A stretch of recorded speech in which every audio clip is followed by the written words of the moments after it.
Hello world, and this is Apolloz Diaries, trying to navigate the Odyssey of youth. We are a group of friends from all over the world, united by curiosity for understanding. Today's hot journey titled Memories Across Borders. This episode is a deep dive into the transformative experience of studying abroad, how it shapes us, challenges us, and strategies to navigate it for a fulfilling adventure. So, whether you are dreaming of studying overseas or seeking insights into the international student experience, join us as we explore the impacts and opportunities of crossing cultures for education. Let's decode the journey together. In this episode, we offer listeners an opportunity to learn about different cultures and their histories through personal stories. This can enhance our knowledge and awareness, leading to a more informed and global-minded society.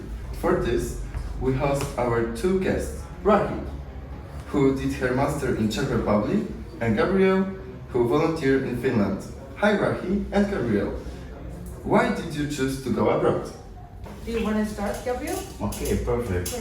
Okay, so I've lived abroad for a long time of my life, so I think I kind of understand the international environment. And so I've never really been afraid of talking to people from other countries, but instead of visiting to see monuments or to generally sightsee, I've always liked traveling and I've always liked to go abroad out of my country, Italy, mainly to people, because I love talking to people from different cultures, different paths of life, and that's why I've been to Finland last summer, and it was one of the most enriching experiences of my life.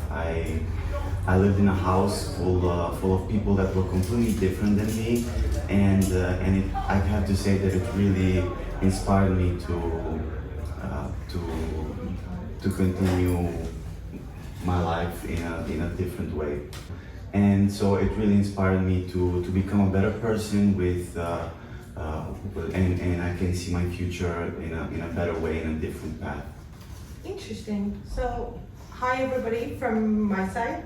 I'm Rahi and I finished my first master in Europe in 2019, and the focus of my project was more regional, so I really wanted to have a broader perspective of what is happening in my field. So I decided to move abroad and I applied, so I studied my second master actually in Czech Republic.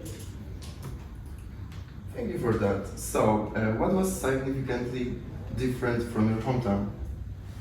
So, I got here during the COVID while we were struggling to cope with new rules worldwide, but then suddenly education system was very different. Studying in another language was overwhelming than I expected. International classmates with different lived experiences and background, and so on. Even the cuisine changed completely to me. Well, my experience was, of course, living in Finland for a month was different than in Italy. It's completely different, the food, the culture, the people, but of course I think that's normal. In every country there's just a different way of living, but I don't think that's the main thing here. The difference can be with culture, with food, with all these things, but I think that just because from the outside we're different, I think that deep inside of us, deep inside the human being, we're all the same throughout the whole world. So even though there is a significant difference, we're all the same from the inside, we're all human. For sure. Okay, so how does changes affect you? Did you ever struggle?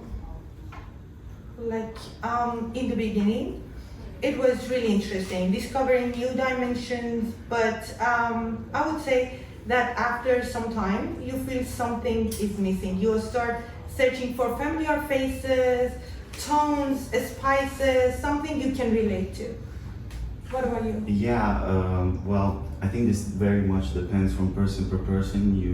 There's people that tend to be homesick more than others, and in my experience, to be honest, I didn't feel it that much because it was just for a month. I wasn't moving there for the rest of my life. So it definitely, I didn't have that much of a tough time in this sense, but living with different people from different countries, you kind of get a social battery burnout, and well, that hurts because like staying 24 hours a day, pretty much all day, every day for a month with a lot of people, you kind of feel the need to just chill sometimes and relax. So that's the biggest thing for me, at least in my experience. I don't know if I would move somewhere else for a longer time if the dynamics would be different. For sure. Like I agree completely, but like my case is a bit different. The first 2 semesters was smooth, like everything was new, engaging and interesting, but last 2, it was a disaster. Like I couldn't focus, I couldn't get out of the bed, always anxious. More I tried, more I failed. So what I did was I started to talk with my friends, asking how they are coping with these different environment, different tasks and everything, and how they are managing the pressure. So then I tried to follow the approach that they are really want to do that, and yeah. Is there something more you could do to manage your feelings and emotions? Well, I think that managing your emotions, in my part, to be honest, I just needed to calm down and just get away from other people. For example, nature really helps. Yeah. You can go out in nature, in the woods, on the seaside, wherever you are. You can just take your time away from people and really focus on yourself and just relax. Put on some music, but there's also different ways of approaching the situation. Like, how did you do it, for example? Yeah, like when you're doing volunteer, so like you're more free, like there are no tasks, to, and there is no deadline, so you can be like get rid of those Relaxing, responsibilities yes. like for a while and then go on. But like in my case, because I was doing like I was studying and then everything was like so intense that like even the education system was completely different. After so many times that I failed, one of my friends said that you can contact the psychology department of the university. At first I hesitate to contact, but then because like when you're studying, you're unemployed, you don't have like a major you don't have a source of income. But then when like my friends still seeing that I'm struggling, they were like, why you're not going there? It's completely for free. And I was like, wow, it's impossible. Like, and also like the other barrier in this situation is that you're in a non-English speaker country, and you have to find someone who can speak in a same language that you can speak. So it was like I contacted, and within a week we booked an appointment, and it was everything perfect. So. Did you feel like some sort of pressure, maybe that? Some pressure that you could not feel secure with this person, or did you feel insecure, like maybe it was a closed environment, or maybe they would tell somebody? Did you feel that way? Actually not, because our first session started with this quote saying that everything here is completely confidential unless you're going to harm yourself. Then I have to as an expert person, I have to let others know about the situation. But like we talked about it, nobody it was completely ethical consideration is the first thing that all of those psychologists, psychiatrists have to follow. Yes. And it was a really safe space actually for me. Great, because I will probably do an experience like this, like a longer term Erasmus project. So I think this will definitely help me out too. Maybe if I need this assistance. Yeah, for sure. Okay, so do you have any last thoughts, maybe advice for the other international students?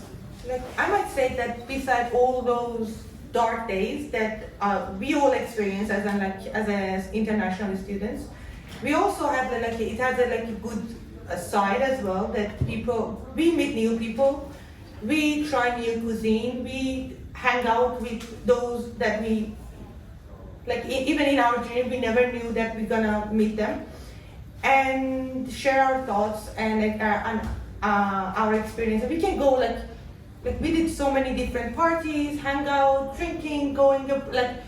planning to travel around and everything. Yeah, it's not just a black and white world. It's not like you're just going to face problems, or you don't go there to party, you don't go there to be sad. You know, there's always A balance. there's a balance. Yes, exactly. There's the good and the bad. So I would recommend to people that want to try this this challenge, because it is a challenge, to expect it to be something completely different, and they have to get used to new people and a completely new lifestyle. It has its good moments and its bad moments.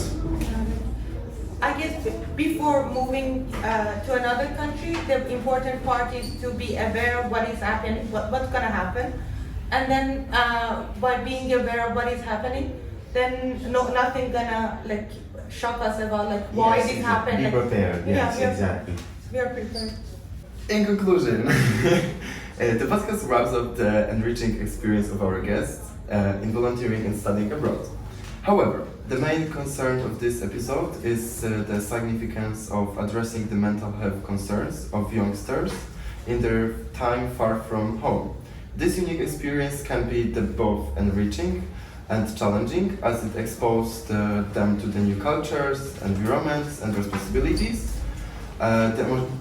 The emotional and psychological well-being of these young individuals should be prioritized, as it can greatly impact their overall experience, and I think so also the future succeed. Thank you. This is Apolloz Diaries, trying to navigate this odyssey of youth. See you soon. Stay tuned. Stay tuned. Say thank you to them. Thank you. Thank you. It was the worst.